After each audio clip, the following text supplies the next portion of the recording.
Unravelling the 6 million-year-long story of where we came from is a really tricky business because paleontologists have to rely on scarce, precious fossil remains that are hard to access and even harder to find in the first place. And there's a limit to what pieces of bone and teeth can reveal about our ancestors.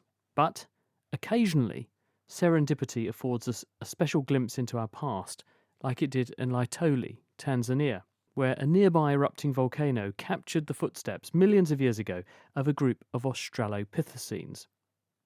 In the previous episode of the eLife podcast, we heard from Marco Cherin, who's recently uncovered more of these fossilised footprints and made some even more surprising discoveries about our ancient relatives. In this special podcast, we hear the whole story.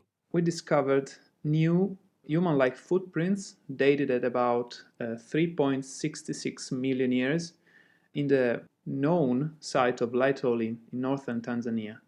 Laetoli is one of the most important paleoanthropological sites in the world for two reasons.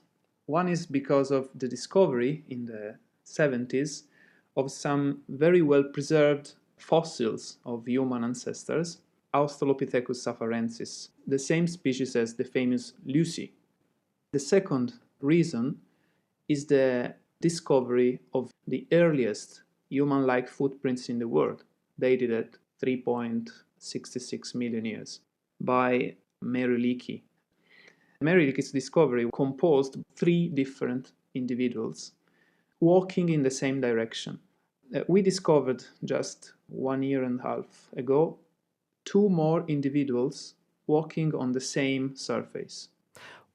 First of all, just set the scene for us and tell us what the Laetoli site where you've been working looks like to an observer. The Laetoli site today looks like African savanna.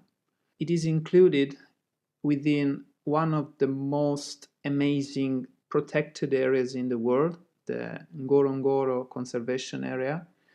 But today, this is really a rough place, rich in dust and acacia trees and bushes and shrubs.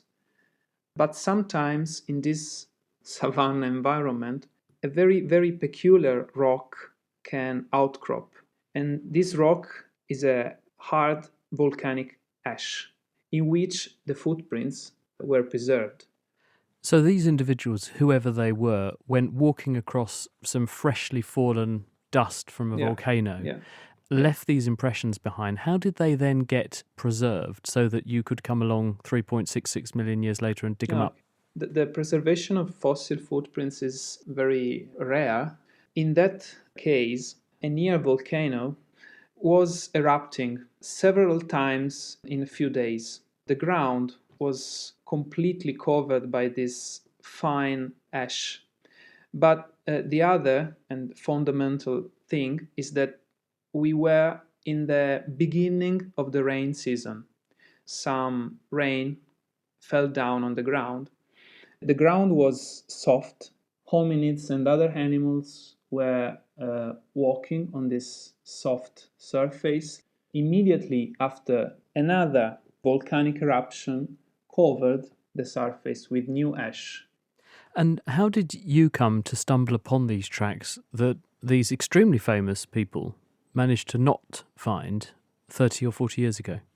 The tracks were discovered by our Tanzanian colleagues who were working in the Laetoli area for a landscape impact assessment, because the Tanzanian government wanted to build a new field museum, to bring tourists to have a look. So Professor Masao were digging 50 or 60 test pits to evaluate the possible impact of this new building.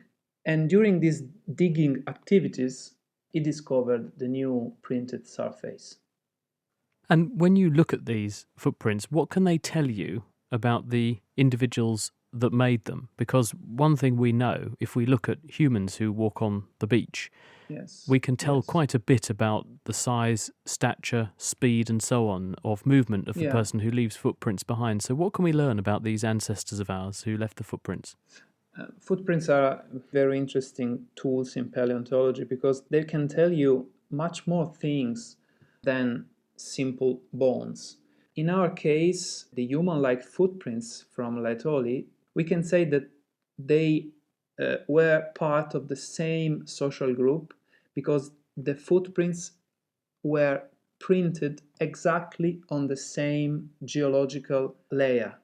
The second thing is about the pattern of locomotion of these very, very ancient ancestors was not so different from Homo sapiens, so our own species. So this is a very interesting evidence of functional bipedalism in very, very ancient hominids. What about the potential size, the proportions of the Okay, individuals that yeah. made them? What can you learn about that? We were really, really shocked when we cleaned the new trackway because it is composed by very, very long footprints. So we can expect that the owner of this feet was a tall individual. And we found that one of our new individuals could reach the stature of something like 1.65, 1.7 meters, comparable to modern humans. Isn't that significantly taller than we had thought? Yeah, normally we thought that these ancient human ancestors were tiny creatures.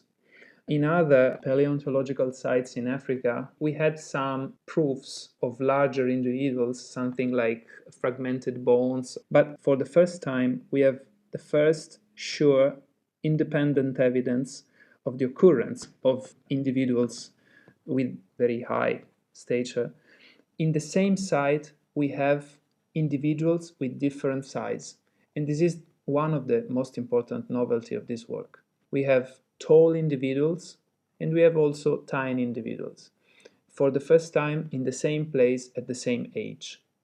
Now, do you think that these are children versus grown ups, or are you suggesting that in the same way that if I go and measure the height of someone in Japan and compare them with a strapping great Russian or someone from the US, I'm going to find a very big diversity in population Yeah. size? The traditional view of the Laetoli trackways after the Merelikis discoveries, they thought that they have one male, one female, and one juvenile individual, one kid. In our case, we have found the tallest individual, and the second individual we found was intermediate in size. So I can say that we have three size classes at Laetoli. So we have the tallest individual, which is probably a male. Then we have two or three intermediate individuals, probably females. And then we have one or two small individuals, which were probably juveniles.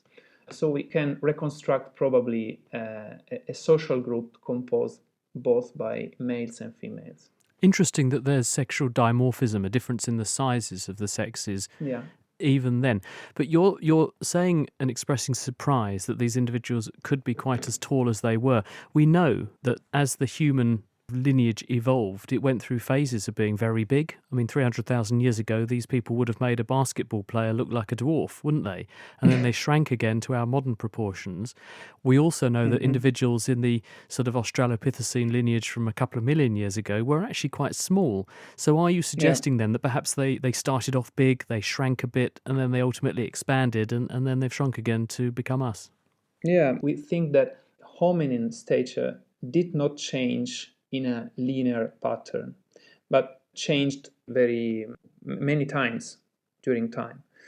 And probably it was only related to environmental conditions in the different localities, as it happens today. So in some places in the world, you can find very tall individuals. In other places, you can find small and thin individuals. It depends on the climate and the environment in which humans live. So I think that the same goes for our ancestors, including Australopithecines.